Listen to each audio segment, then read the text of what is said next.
오늘 우리가 읽은 본문은 야곱의 인생 가운데 큰 전환점이 되는 축복의 이야기입니다. 야곱의 인생 가운데는 하나님을 만남으로 하나님의 사람으로 변화되어져 가는 아주 극적인 순간들이 몇 군데가 있어요. 근데 그 밤에 그렇게 하나님은 야곱을 만나 주셨어요. 오늘 우리가 살펴볼 이 루스라는 곳에서 하나님은 야곱을 만나 주시고 이 루스라는 지명이 벳엘로 바뀝니다. 하나님의 집. 그리고 또 쭉 읽어가다 보면 하나님이 또 야곱을 그 한밤중에 약복강에서 만나 주세요. 홀로 있는 그 두려워 떠는 야곱을 만나 주시면서 야곱은 그가 만났던 그 약복강의 이름을 또 바꿔요. 브니엘로. 하나님의 얼굴. 이렇듯 야곱의 인생 가운데는 놀라운 전환점이 되는 축복의 순간들이 있었습니다. 오늘이 바로 그 첫 번째 밤이에요.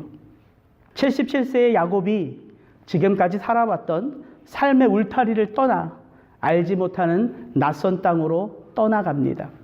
오늘 보면 10절, 11절이 그것을 소개하는데 우리 같이 우리 천천히 한번 읽어보겠습니다.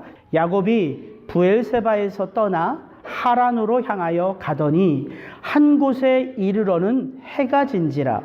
거기서 유숙하려고 그곳에 한 돌을 취하여 베개하고 거기 누워 자더니.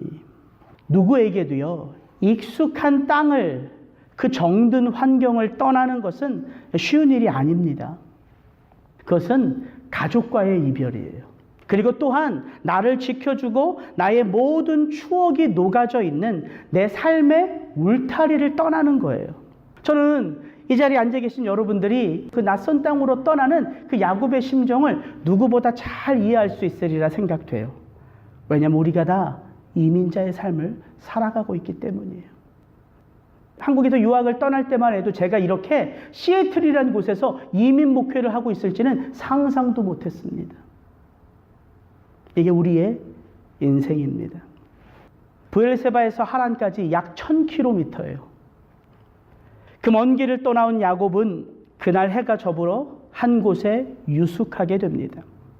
원해서 떠나는 길이라도 참 쉽지 않을 길일 텐데 어쩔 수 없이 떠나가는 이 길이 야곱이 한 걸음 한 걸음 걸으면서 얼마나 그 어깨가 무거웠을까 추측이 됩니다.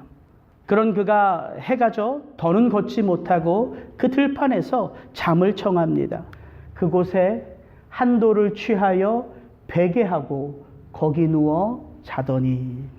지금 야곱의 인생 가운데 처한 이 낯선 환경, 한 단어로 너무 쉽게 우리 마음속에 들어오지요. 돌베개.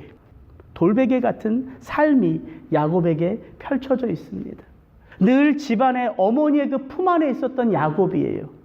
그런 야곱이 광야 한복판에서 그 해가 진 그곳에 누가 올지 모르고 어떤 동물이 나타날지 모르는 그 한복판에 잠을 청해야 됐다고 이야기합니다.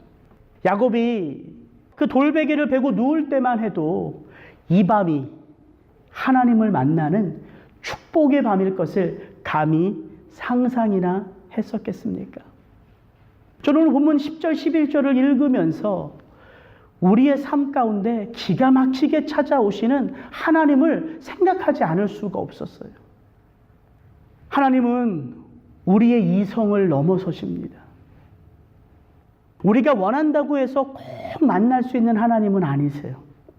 그러나 하나님은 언제나 하나님이 택하신 자기 백성의 삶에 찾아오시는 하나님이십니다.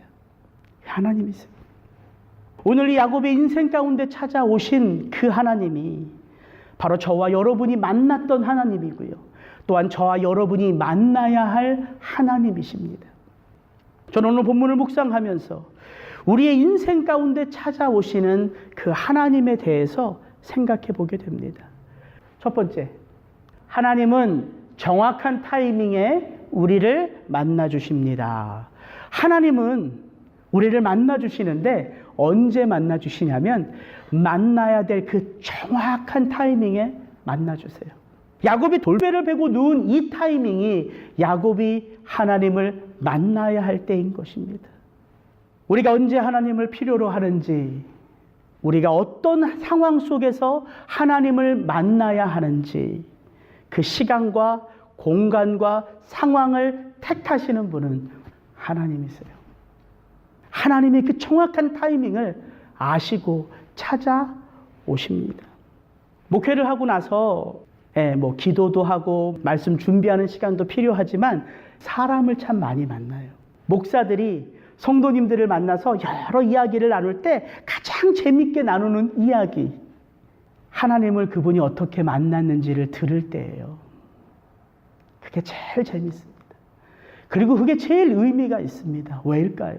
왜 그 성도님들이 하나님을 만나는 이야기를 목사가 듣는 것이 가장 의미 있는 시간이 될까요?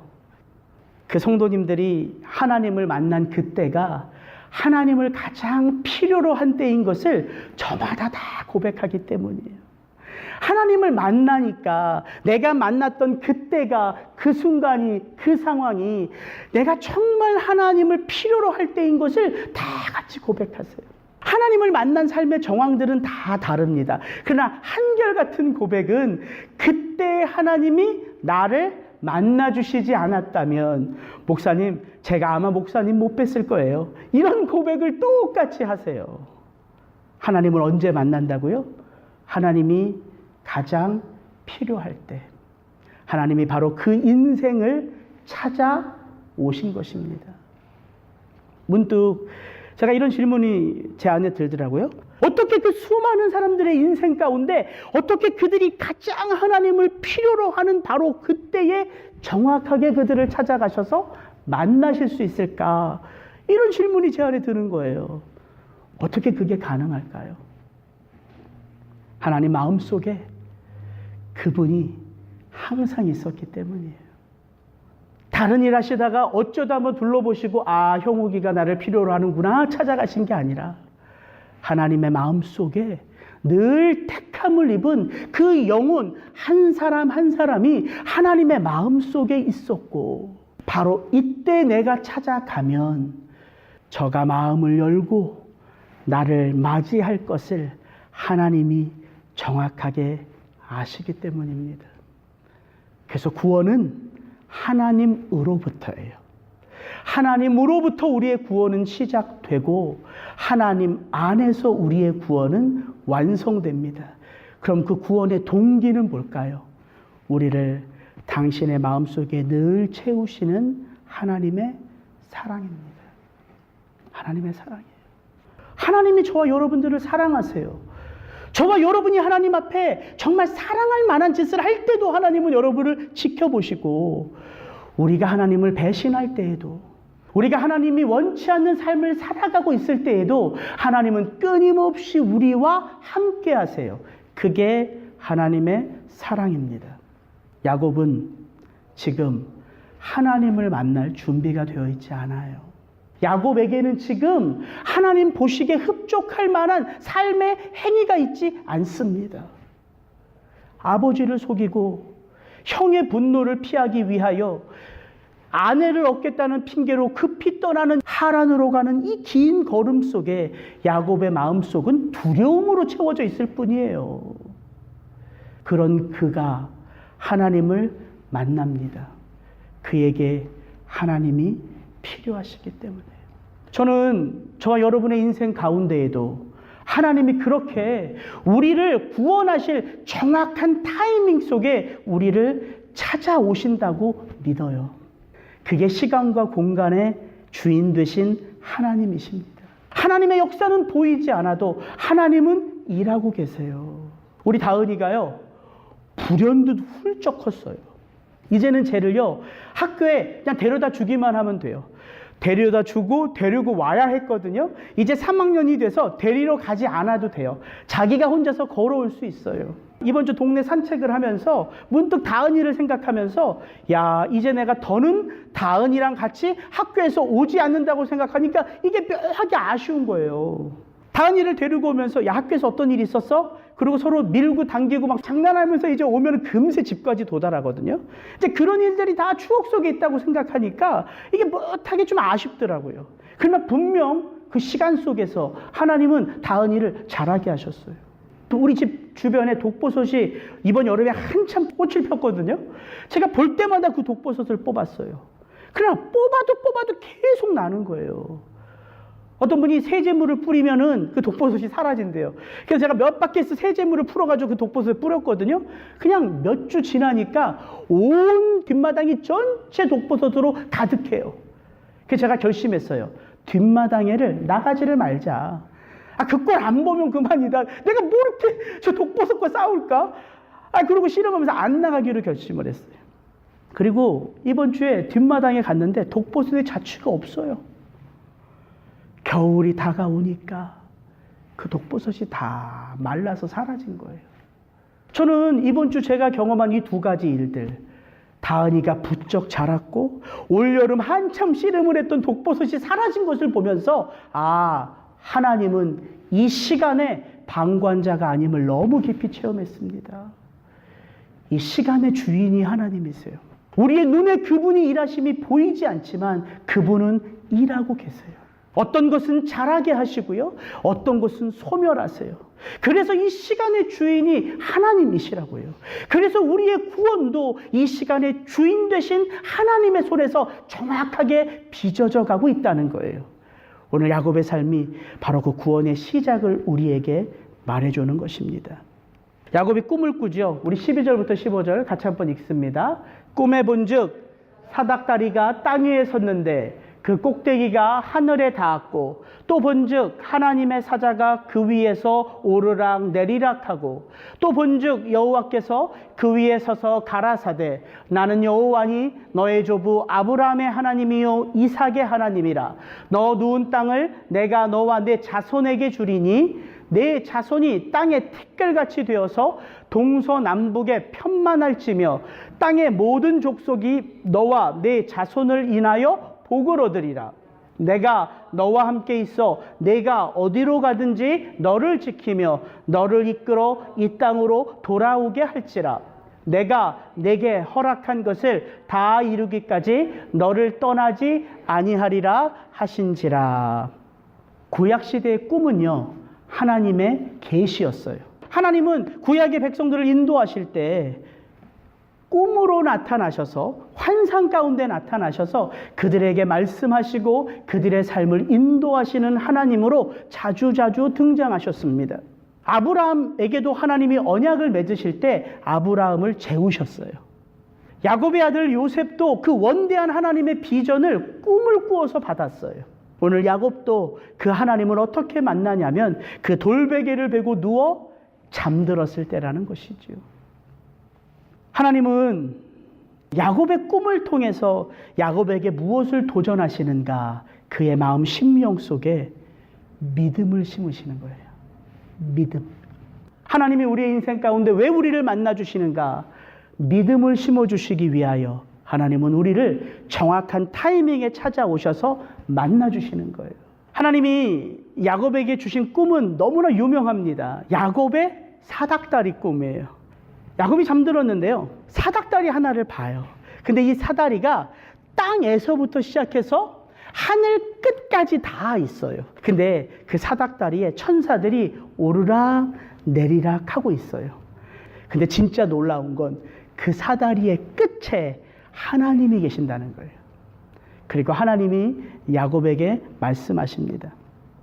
나는 여호와니 너의 조부 아브라함의 하나님이요 이삭의 하나님이라. 이 베델의 밤 전까지 야곱이 하나님을 만난 적이 있습니까? 없어요. 야곱은 하나님에 대하여 계속해서 들어왔어요. 그의 할아버지 아브라함으로부터, 그의 아버지 이삭으로부터, 그의 어머니 리브가로부터 하나님에 대하여 수많은 이야기를 들었어요. 할아버지 인생을 하나님이 어떻게 인도하셨는지, 아버지 어머니의 삶을 하나님이 어떻게 인도하셨는지, 야곱은요 가족들로부터 그 하나님에 대한 이야기만 들었어도 그의 마음속에 하나님의 축복에 대한 갈망이 너무나 컸어요. 지금 하나님이 그를 만나주신 거예요. 왜일까요? 하나님에 대하여 많이 듣는다고 해서 믿음이 생기는 게 아니기 때문이에요. 믿음은 언제 생기느냐? 하나님을 만날 때예요. 하나님을 아는 지식이 필요 없다는 것이 아닙니다. 하나님을 아는 지식이 너무나 필요해요. 그러나 하나님을 아는 지식이 능력이 될 때는 언제인가요? 믿음의 실체 되신 하나님이 내 속에 좌정하실 때예요. 그때 비로소 하나님에 대한 지식들이 나의 삶 속에 녹아 능력으로 나타나는 것입니다. 하나님이 야곱의 인생 가운데 믿음을 시작하시기 위하여 그를 만나 주신 거예요. 모태신앙들이 참 많습니다. 근데 이 모태신앙들의 특징이 뭡니까? 아무것도 못하는 신앙이 이 모태신앙의 특징이에요. 중학교, 고등학교, 유치원만 해도, 주일학교만 해도 이 교회를 안 나갈 수 없는 상황이에요. 저도 4대째 크리스찬 집안이에요. 교회를 안 가면 우리 형들이 막 발길질해요. 자고 있으면. 너 같은 놈이 우리 집안에 있다니 막 발길질해. 밥도 줘선 안 돼, 엄마. 막 형들이 엄마에게 일러요, 막. 어떻게 교회를 안 나가? 나가야지. 저는 신앙생활을 하면서 교회를 떠난 적은 없었어요. 그리고 열심을 냈어요. 뭔가 얻고 싶은 게 있으면요, 기도도 해요. 그리고 진짜 되고 싶은 일이 있으면 그 기도에 불도 붙어요.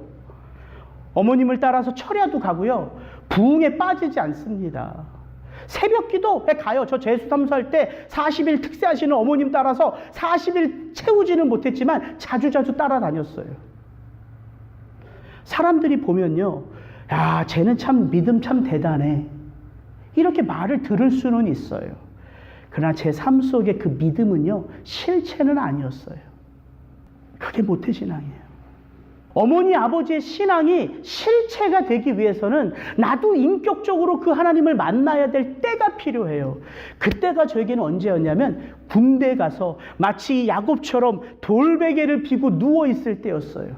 제가 진짜 군대에 들어간 첫날 훈련소에 눕는데 그 바닥이 돌베개 같았어요.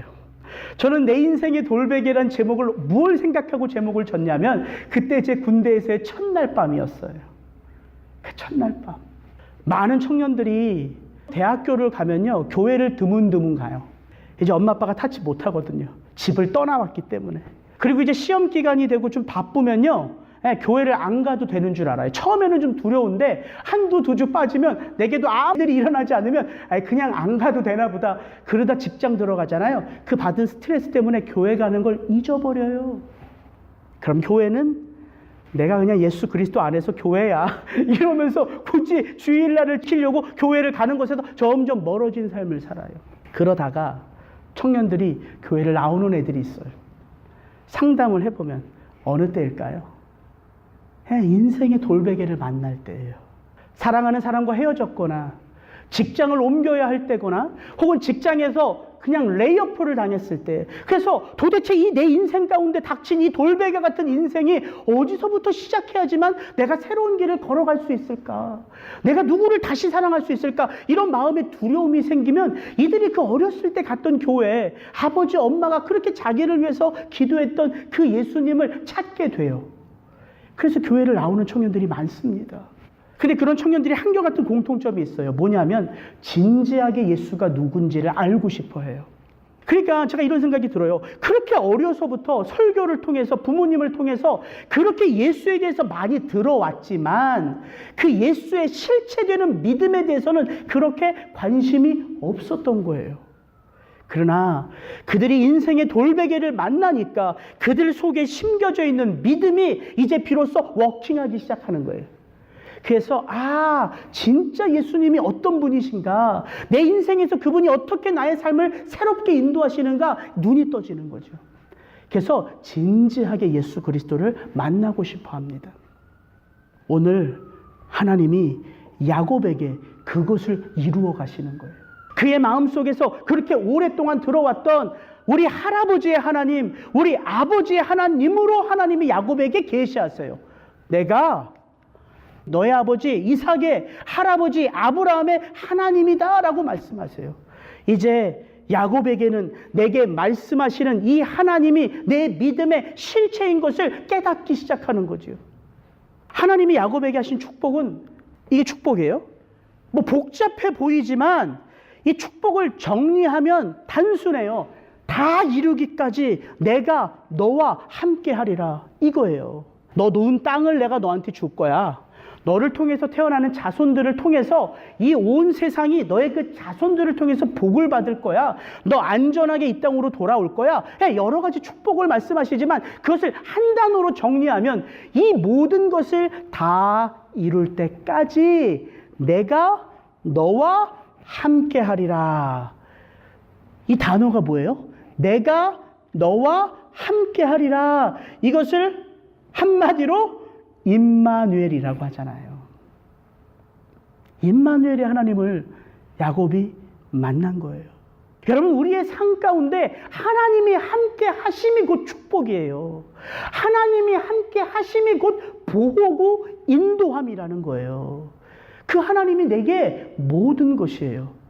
근데 그 하나님이 나의 모든 것이심을 무엇이 있어야지만 본다고요? 한 단어로 믿음, 이거예요. 믿음. 하나님이 야곱에게 믿음을 심으신 것입니다. 믿음이 있어야지만 그 하나님의 역사를 보기 때문이에요. 이것을 우리가 어떻게 알 수 있냐면 야곱이 그 밤 그 꿈에서 하나님을 만난 다음에 했던 첫 번째 고백이 이거예요.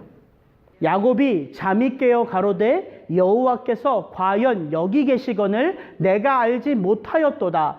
두렵도다 이곳이요 다른 것이 아니라 이는 하나님의 전이요 이는 하늘의 문이로다 하고 야곱이 아침에 일찍이 일어나 베개하였던 돌을 가져 기둥으로 세우고 그 위에 기름을 붓고 그곳 이름을 베델이라 하였더라.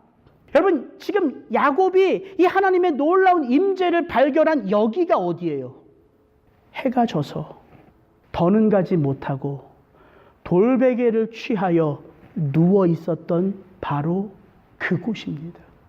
돌베개를 베고 누웠던 그곳, 내 인생 가운데 어떻게 보면 가장 외롭고 처량하고 두려운 그곳이 이제 어떤 곳이 되었어요?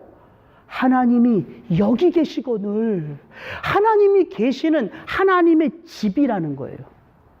무엇이 돌베개가 하나님 전에 기둥으로 바뀌었습니까? 야곱이 무엇으로 무엇을 본 거예요? 믿음으로 하나님의 임재를 본 것이에요.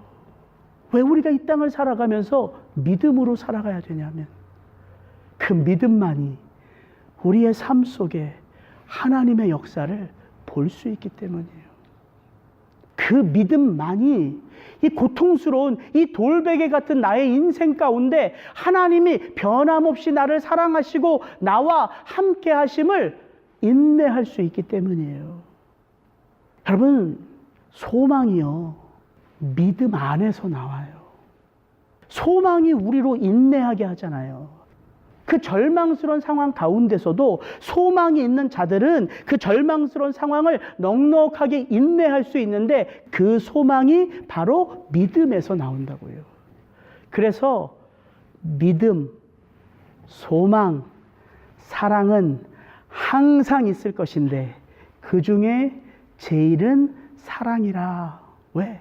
하나님의 사랑으로 우리의 구원이 시작되었기 때문에, 하나님의 사랑 안에서 우리가 믿음으로 하나님을 볼 수 있기 때문에, 그리고 하나님의 사랑 가운데 우리가 하나님을 이제는 얼굴과 얼굴로 볼 수 있기 때문에, 그래서 믿음, 소망, 사랑의 순서예요.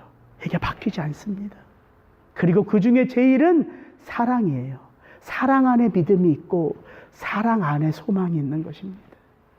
하나님은 야곱의 인생 가운데 그를 찾아오셔서 그에게 믿음을 주셨어요. 이제 야곱의 인생은 홀로 걷는 인생이 아니라 하나님과 함께하는 믿음의 삶입니다. 마지막, 하나님이 왜 우리의 인생 가운데 우리를 찾아오셔서 만나주시는가? 하나님은 그리스도 예수 안에서 우리를 구원하시기 위하여 만나주세요.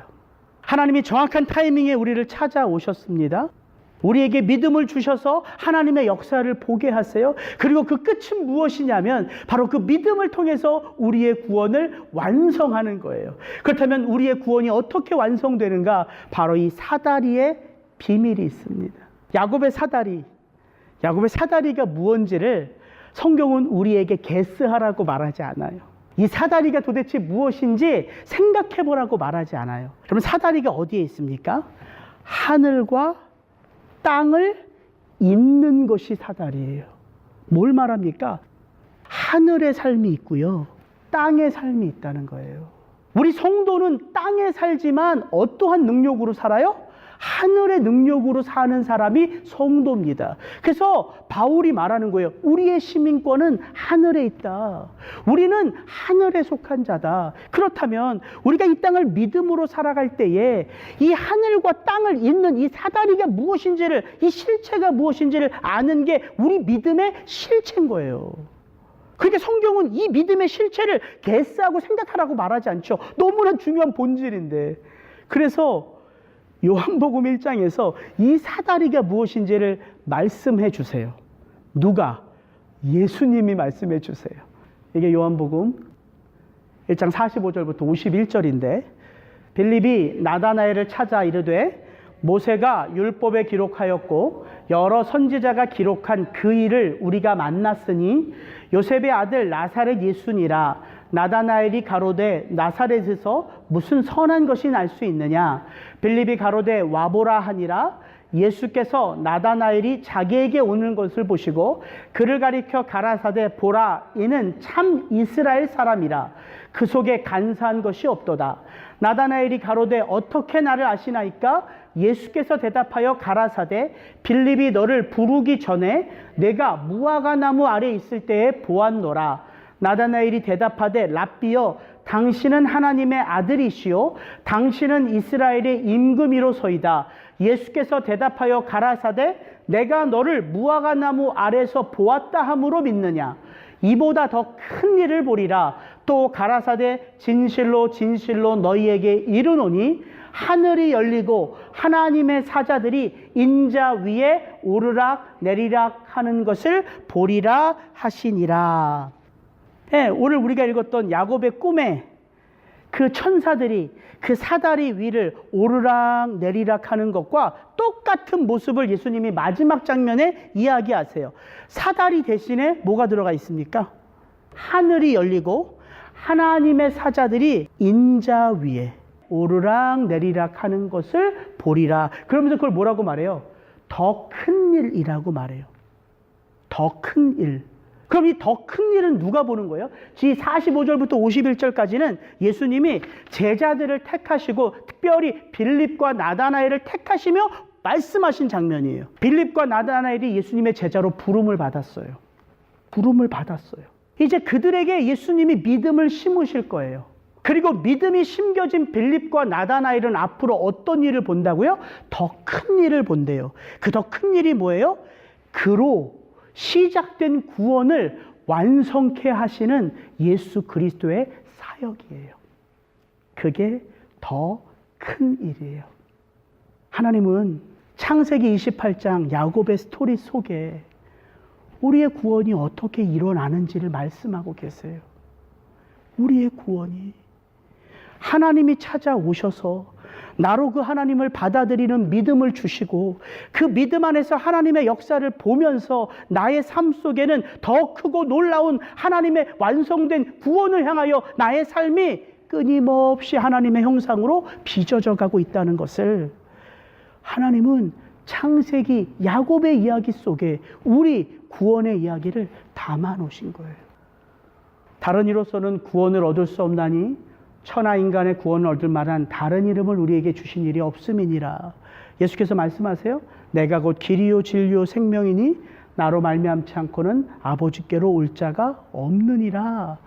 이 예수님의 이 고백, 내가 바로 인자고 내 위에 천사들이 오르락 내리락 하면서 너희들의 삶 속에 완성되어 일어나는 이 놀랍고 큰 구원의 일을 하나님이 어떻게 야곱의 스토리 속에 구원의 완성으로 담아 놓으셨냐면 야곱의 마지막 고백입니다. 야곱이 꿈의 사다리를 보고 내가 누웠던 돌베개가 하나님의 전이다, 거기에 기름을 붓고 이곳이 바로 하나님의 집이다 선포하며 하나님에게 약속 하나를 해요. 서원이라고 말하죠. 그가 이렇게 고백합니다. 하나님이 나와 함께 계시사 내가 가는 이 길에서 나를 지키시고 먹을 양식과 입을 옷을 주사 나로 평안히 아비 집으로 돌아가게 하시오면 여호와께서 나의 하나님이 되실 것이요 내가 기둥으로 세운 이 돌이 하나님의 전이 될 것이요 하나님께서 내게 주신 모든 것에서 10분 1을 내가 반드시 하나님께 드리겠나이다 하였더라. 이 20절부터 22절까지를 읽으면서 여러분의 느낌이 있을 거예요. 야곱이요 말로만 듣던 하나님에 대해서 그 하나님의 실체를 직접 만났어요. 다 이루어질 때까지 내가 너와 함께하리라 이 음성이 야곱의 귀에 들려졌어요. 그리고 나서 야곱의 고백이에요. 이 고백을 잘 보시면 이거 좀 어떻게 느껴지세요?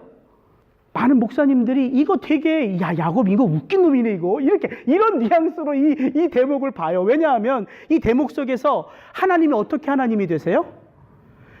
야곱이 고백해요. 다 지켜주셔서 나로 안전하게 오게 하면 그때 비로소 당신이 나의 하나님이 되고 그때 비로소 하나님의 전으로 만들고 그때 비로소 내가 가진 것의 10분의 1을 바치겠습니다. 지금 요때 그러면 하나님은 야곱의 하나님이 되신 거예요? 안 되신 거예요? 아직은 아니라는 거예요. 그래서 이 야곱의 고백, 이게 어떻게 하나님을 만난 자의 고백일 수 있냐? 이 야곱의 고백을 되게 폄하해요. 근데 저는 크게 놀랍지 않더라고요. 이 야곱의 모습이 크게 놀랍지 않아요. 왜일까요? 그게 우리거든요. 그게 우리예요. 그게 야곱 같은 우리라고요. 저와 여러분 예수님 만났잖아요. 저와 여러분 예수 안에서 얼마나 많은 기대와 소망을 가져요. 이거 해주시면, 이거 이루게 하시면, 길을 열어주시면 얼마나 많은 소망을 가져요. 열심히 기도하잖아요. 안 되면 어떻게 될까요? 하나님이 그렇게 안 이루어주시면 어떤 마음 가져요? 저는 그래도 믿음으로 하나님을 사랑하고 하나님을 찬송합니다. 예, 그렇게 되는 분도 있지요. 그러나 많은 분들이 섭섭함 같지 않아요? 하나님 앞에 섭섭함 같잖아요. 왜 이런 일을, 왜 이런 상황을, 왜 이것들이 나의 삶 가운데 일어나는지 하나님에게 섭섭하죠. 그게 우리잖아요. 그러니까 저는 이게 야곱이 믿음 없고 하나님을 평가하고 이렇게 들리는 게 아니라 그냥 우리의 모습이라고니 받아들여지더라고요. 근데 제가 이걸 가만히 정리해 보니까 요 세 가지는 이렇게 정리할 수 있어요. 나의 하나님이 되실 것입니다. 이거 뭐예요? 하나님이 나의 하나님이 되실 것입니다. 이거 믿음의 고백이잖아요. 하나님 안에서 내가 의롭게 될 것을 내가 믿습니다라는 이게 믿음의 고백이에요. 이곳이 성전이 될 것입니다 하는 것은 무슨 뜻이냐면 하나님의 역사가 나타나는 하나님의 임재가 바로 나의 삶이 될 것입니다 라는 고백이에요. 내가 가진 것의 10분의 1을 드릴 것입니다. 이거 11조인데 상징적으로 내가 믿음의 삶을 살겠습니다 라는 고백이에요. 그러니까 야곱의 이 세 가지 서원은 우리의 삶의 시작과 우리의 삶의 현존과 우리의 삶의 마지막을 이야기하는 거예요. 믿음의 고백, 믿음의 임재, 믿음의 삶, 이 모든 것, 이거를 이루실 분이 누구예요? 이것을 우리의 삶 속에서 이루어 가시는 분이 누구예요? 예수님이죠. 야곱이 이렇게 믿음 없는 것처럼 마치 하나님을 자기 밑에 두는 것처럼 그렇게 하나님께 서원하고 고백했어도 누가 우리의 삶 속에서 온전히 하나님의 형상으로 우리를 이루어 가세요? 예수 그리스도예요. 우리가 바로 그런 존재라는 거예요. 하나님이 우리에게 예수 그리스도 안에서 우리의 고백을 받아내세요. 뭘로 받아내실까요? 우리는 율법을 다 지키지 못하잖아요.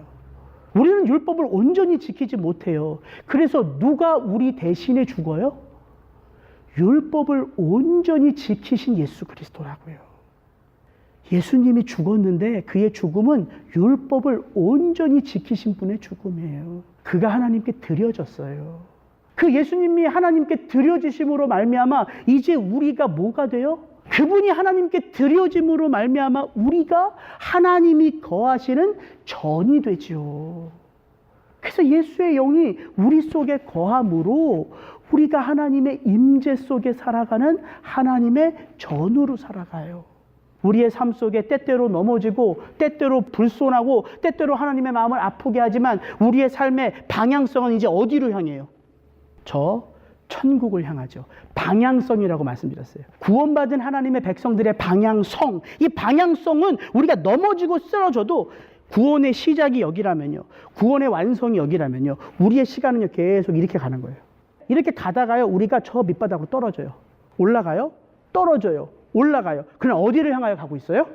구원의 완성을 향하여 가고 있다고요. 이거를 누가 이루어내시냐고요. 우리 속에 예수 그리스도. 왜? 그가 땅과 하늘을 잇는 분이시기 때문에. 그래서 야곱의 스토리 속에는 예수 안에서 구원받는 우리 구원의 이야기가 담겨져 있는 것입니다. 같이 기도하겠습니다.